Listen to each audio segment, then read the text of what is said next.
One of the first things people notice about calisthenics is the fact that you cannot increase the weight of an exercise.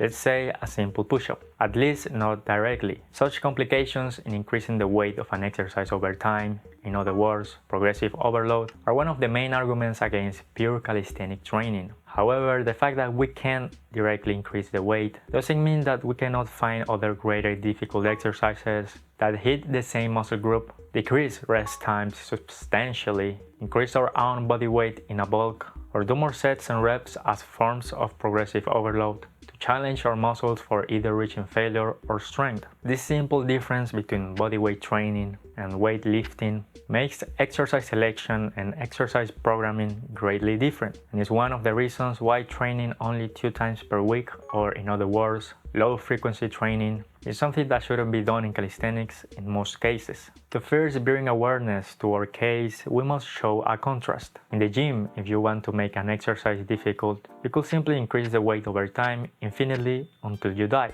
without reaching your limits. That means you can always be within an 8 to 12 rep range while constantly challenging yourself with increase in loads, because you are always bringing challenges to your muscles to adapt to in the form of load increase. The stress it will put in your body will always remain high, as opposed to an exercise that you are not increasing in load. As a result of always challenging yourself, your body will constantly need to adapt to the increase in weight, which will make recovery slower than if you were not to constantly progressively overload. This makes a 2 times full body with recovery as a priority worth it. You can train 2 times per week because training hard with heavy weights, which are increasing in load over time, can be plenty of challenge to your body, which as a result will require more rest. But this completely changes if you were not to increase weights over time. Your body will adapt to the weight, and what was once super challenging is not as challenging. Such adaptation will inevitably mean that you are stronger now, and because of that, the stress that exercise has on your body is not the same. The stress is lesser now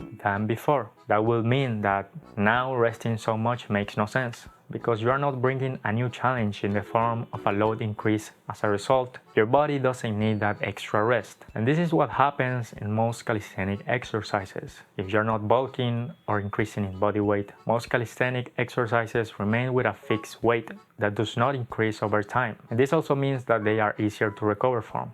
Case in point, a simple push-up. Adaptation occurs quite fast because it is in itself not a very heavy exercise. Let's say that you are a complete beginner who trains push-ups twice per week and can only do 5 push-ups per set. If you can only do 5 reps, it means that it is quite heavy for you, and you will notice that each workout is difficult. As a result, you will only feel fresh after 3 days of rest. So what happens when the push-up that once left you sore for days now feels easy? Once you are capable of doing 12 reps of push-ups or more, you will notice that they are not as challenging as before, and they don't give you that much soreness or muscle fatigue as when you were only able to do 5. You do them now, and the next day your chest still feels fresh. Recovery is better and faster now because you have adapted to the load the push-up has. And because the push-up has a fixed load, you will still get better and better at the push-up. What is the point of only doing them twice per week when the load is not increasing over time and you don't need that rest time? The same can be said about any calisthenic exercise that is not as challenging for you as before. To overcome this, high volume calisthenics can be done like handball forking style training or barbarian training. Overall, higher amounts of sets and reps with lower rest times can serve as a way to challenge the muscles and reach failure. Couple this with high frequency training almost every day, and you will be increasing protein synthesis rates constantly. Therefore, a low frequency program in calisthenics shouldn't be done, because all exercises have a fixed load, which will inevitably become lighter the more you do them, and the need to rest 2 to 3 days will not be needed. And if there is no need to rest so much, then there is no need of doing a low frequency program unless you do it for the convenience. However, if you are doing heavy calisthenic exercises that are way more difficult than conventional pull-ups and dips, like handstand push-ups and front level raises, you could get away with a low frequency program. However, the same phenomenon will occur with those exercises, only at a slower rate, because of their inherent heaviness and difficulty. At the start, they will be difficult, but as you get better and adaptation occurs, since there is no load increase, less rest will be needed, and higher frequency will be beneficial for either strength or muscle growth. This makes it so in calisthenics we must discriminate exercises based on their difficulty, and such a difficulty will dictate the rest time and frequency. If you want your chest to grow, as an example, only doing dips twice per week is probably not the best you could do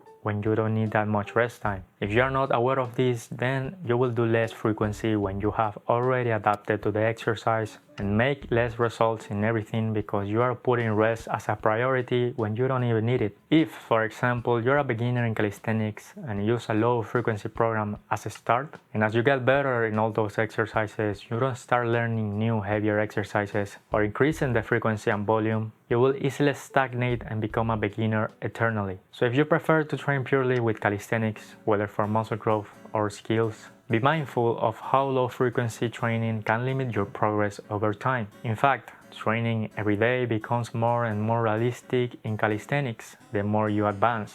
You won't face the same recovery challenges as you would with heavy weightlifting. In calisthenics, your training frequency must evolve as your strength evolves. Otherwise, rest becomes recovery without a purpose. As you adapt to the fixed loads of bodyweight movements, recovery gets easier and high-frequency training becomes not only possible but often necessary for continued strength and muscle growth. Beginners can start with 2 times per week programs because simple exercises like push-ups are still challenging, but staying there too long means stagnating in your progress. In conclusion, as adaptation to many calisthenic exercises happen, high-frequency everyday training is more feasible the more advanced you are in calisthenic exercises. Exercises become less difficult, which results in less stress and faster recovery. Beginners could get away with a 2 times weekly training program in the beginning, as common calisthenic exercises like push-ups and bodyweight rows are still challenging and stressful, which will make recovery slower for either strength and muscle growth.